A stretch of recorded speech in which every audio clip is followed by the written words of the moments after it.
Hello everyone, Mr. Happy Zap here. It's November 1st, and I thought I'd just give you an update on my little greenhouse build here. And so far so good. I'm learning a lot about it. I'm learning that it keeps the temperature, like right now just clouded over, it keeps the temperature about 2-3 degrees above the outside temperature. At this time of the year, now we did have a night 2 nights ago that went down to about, I don't know, 25 degrees. Froze really good. Actually, our first really big frost here. And of course, all the leaves off the trees are on the ground for the most part, so we only took that one good frost. But anyway, what I want to show here is that even though I'm just using the single pane storm window glass, I've used the 1 inch of foam on the back that I used off the remnants from the house to hopefully insulate that. And of course, there's the board, the 3/4 inch board behind that. And I was just hoping that it would keep the frost level down, or I should say frost level, keep things from freezing in here. But so far, nothing's frozen. I mean, I planted. It's been about 6 weeks since I built this thing, and I planted this muesli mix of lettuce. So it's after 6 weeks, it's finally coming up. I guess I'll get a little bit off of it. How much, I don't know. It's definitely not growing like it did in the garden, but what can you expect when you're only talking right now inside here? It is, I don't know if I can focus on that. There we go. It's about 52 degrees in here. Got the window open, of course. It was 56 before I opened it up.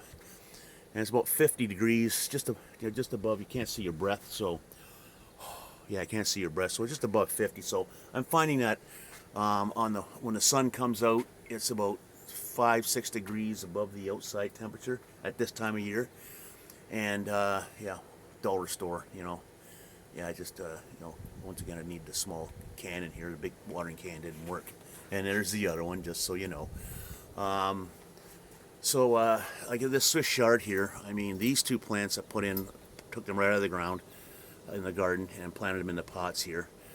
And they started off this size. So in 5 weeks, they've grown that much. So they're going to produce.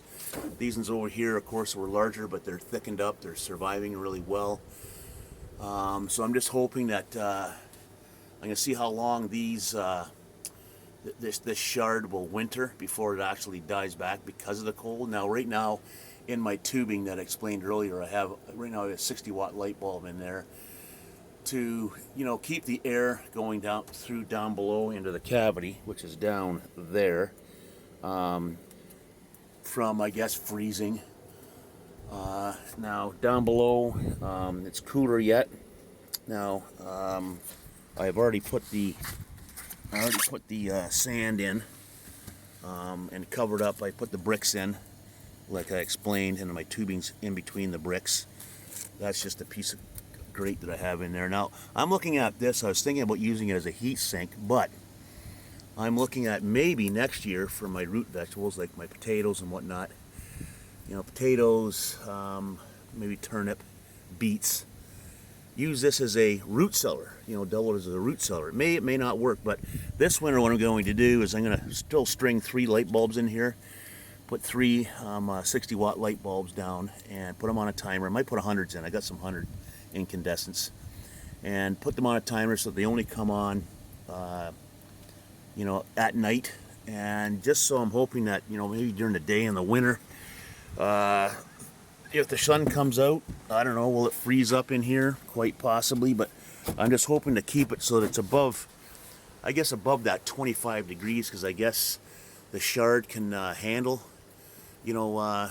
colder temperatures. And I also found out through my research that in the garden, that's what I'm going to be doing next year. I'll explain that. But the Swiss chard winters, excuse me, and then also it'll grow. It's like a perennial. I didn't realize that, so it'll keep growing up every year. Now I don't know what the actual crop would be like as far as amount, but I'm going to try that. I left 4 or 5 of these in the ground in the garden, and I'm going to garden around them and just cut them back before our snow really falls here, and then see what happens next year. And if that's the case, then I might only have to plant my chard rows once every 2-3 years. And now I've also started over there, as you can see, that's those are dwarf purple kale. So I've started them. Once again, that's an experiment to see how they say that kale winters really well, especially this variety winters really well over the winter. They say up to 3 feet of snow can be on them, but then 3 feet of snow is like insulation. So I'm going to see how this kale, these seedlings, as they grow, see if they grow over the winter, and if they, and should they survive, and if they do survive, well, I'll be planting them out, and at the same time, if they winter, that'll be another crop that I won't have to plant year after year. So you have to keep that in mind. And I do like my chard and my kales, and also this another one. I just tried it out. I was at a friend of mine, and they had this argula or whatever the heck it is. It has a nip to it, almost like a peppery taste, and it's really good. So another leafy green that's also, I don't know if it's a perennial. I'll have to do some more research on that. And then those would be my 3 green vegetables for the garden. And as hardy as they are, and they winter well, and also if I'm able to put them, like transplant some into the greenhouse here, have them all winter long, which would be really, really cool. So that's about where I'm at with the little system at the moment. Now those are just, I had those plastics over these guys in the very beginning. Whether it was worth it or not, I don't know. Almost like a greenhouse in a greenhouse. And there might still be some use for them as it gets colder. I don't know.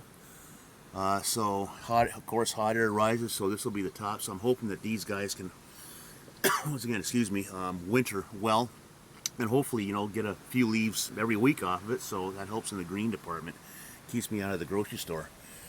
And then like I say, down below for now.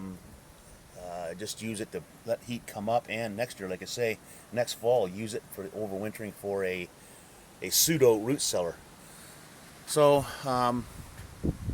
that's where I'm at with it right now.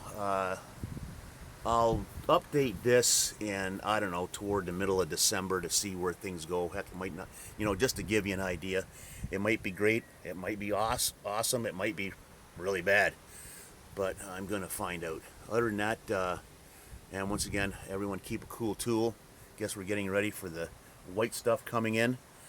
My 2 tractors are down there. I have to get this guy up beside my trailer here, and then that guy there is going to put on some of those plastic slats there, and then cover that up for the winter. And then, of course, I want to try and take the mulching lawnmower and try and get as many of these leaves mulched up, because with my garden down here, I'm going to have to put some mulch in there, especially on the bottom part where soil's a lot more dense, to kind of give it some, make it fluffier, I guess, for lack of words, because it's really dense, but it's good soil. pH is high, it's 7.5, so I have to find out how to bring my pH in line, and what for the leafy vegetables I'm growing. So other than that, once again, yes, I'm still trying to work on the doggone front end loader, but the way things are going, I guess that's going to be now a spring project, because the fingertips get kind of cold working outside. So everyone, hey, keep a cool tool, and once again, stay out of trouble. Bye for now.